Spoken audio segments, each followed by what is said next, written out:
Hey, what's up guys? Today I want to start a brand new series called Which MMO, and what I want to do every month is take a look at a handful of MMOs that are piquing my interest and take a look and see, are there new expansions on the way, maybe some big cool patches, or maybe some fun returning events that we might want to jump into. So let's take a look and see which MMOs might be worth our time this month.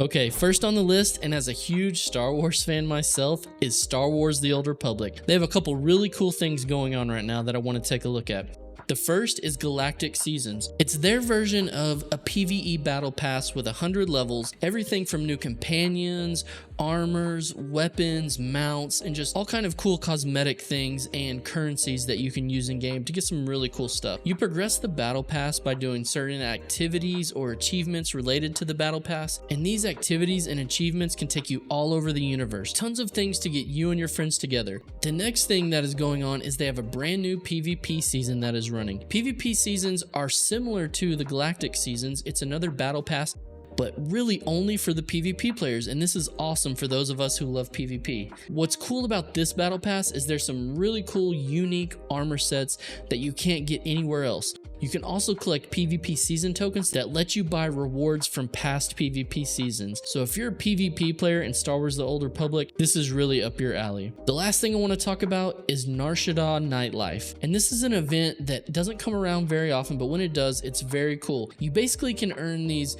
casino chips from doing activities in the world or buying them from certain vendors with in-game credits. And then you kind of play this slot machine. You can unlock really cool companions, mounts, rewards. It's just a kind of a cool thing to bring you to the planet of Nar Shaddaa. Unfortunately, there's no sabacc, but hey, it's still a really fun event and just a few reasons why you might want to take a look at Star Wars The Old Republic this month. Alright, what I want to look at next is World of Warcraft patch 10.1.5. There's some really cool things in here that already has me excited to jump back in. So the first thing that's really cool about this patch is the Evoker is getting a brand new spec, and this is called the Augmentation Evoker. And this is a really cool spec because I think it's going to be the first time in World of Warcraft where you're getting a DPS spec, but it's more centered around support or buffing your allies in order for them to perform better on the battlefield or in the raids. So very cool. The next thing is there's a new mega dungeon, Dawn of the Infinite. And this is going to provide more story and info about protecting the dragonflights. So it's going to be really cool. We haven't seen a mega dungeon in a while, so I'm pretty excited about this one. There's also a new world event, which may be the thing that has me most excited, called Time Rifts. Every hour on the hour, you can enter these time rifts, and you go through this scenario where you end up killing an alternative timeline boss from the past. But what is very cool is you get this new currency called Paracausal Flakes. These can be used to buy catch-up gear, some of the coolest cosmetics we've seen in a long time, from gear to weapons to mounts.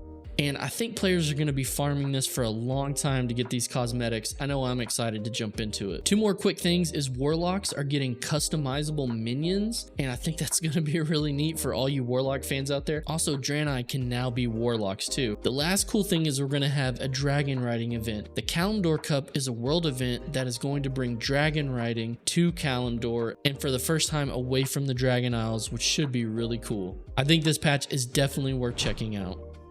Next up on my list is New World, Blood of the Sands. And this is a game that I put a lot of time in the alpha and beta, but haven't played much since, so I'm really curious if what they have to offer is enough to make me jump back in. Of course, it looks like there's going to be an all-new seasonal story. Looks like there's a new season pass coming out as well with new challenges, new rewards, cosmetics.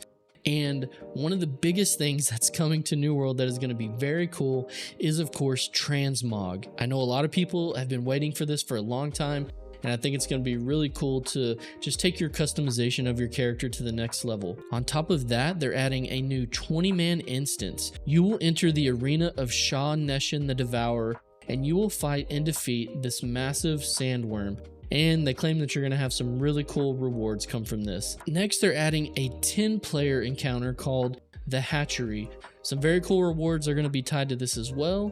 And for PvP players out there, they are updating their PvP reward track to give some more variety and also some increased predictability when getting the rewards that you would like. The last game mode, and maybe the one I'm most excited about, is called Outpost Rush. And what this is going to be is a 20 vs 20 game mode with different objectives and resources involved in this game mode. So I'm really curious to see what this is going to look like, and this is probably the thing that could potentially get me to check this game out this month. And this is probably the biggest one on the list. Of course, I've made a separate video about this already that you can go and check out, but this is Guild Wars 2 Secrets of the Obscure, a brand new expansion dropping August 22nd. And this is the first time we're going to see an expansion coming from ArenaNet in this new yearly expansion model that they're bringing to the table.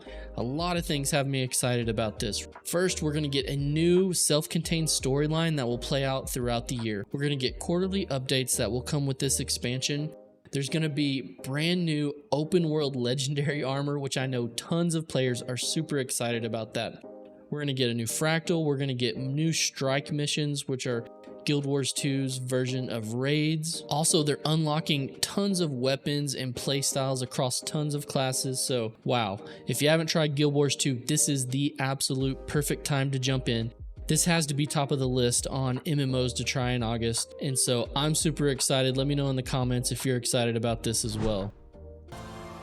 So guys, those are just a few MMOs that are on my radar, on my wish list that I would like to jump in this month, but so many games, so little time. If there's something I left off the list that you guys are super excited for, whether it be Final Fantasy, Black Desert Online, OSRS, or anything else that has some really cool events or new content dropping, drop it in the comments below so that we can take a look and see what's going on for the month of August. Regardless, keep an eye out for this series next month when we decide again which MMO we want to jump into and play. Thanks guys, I'll see you.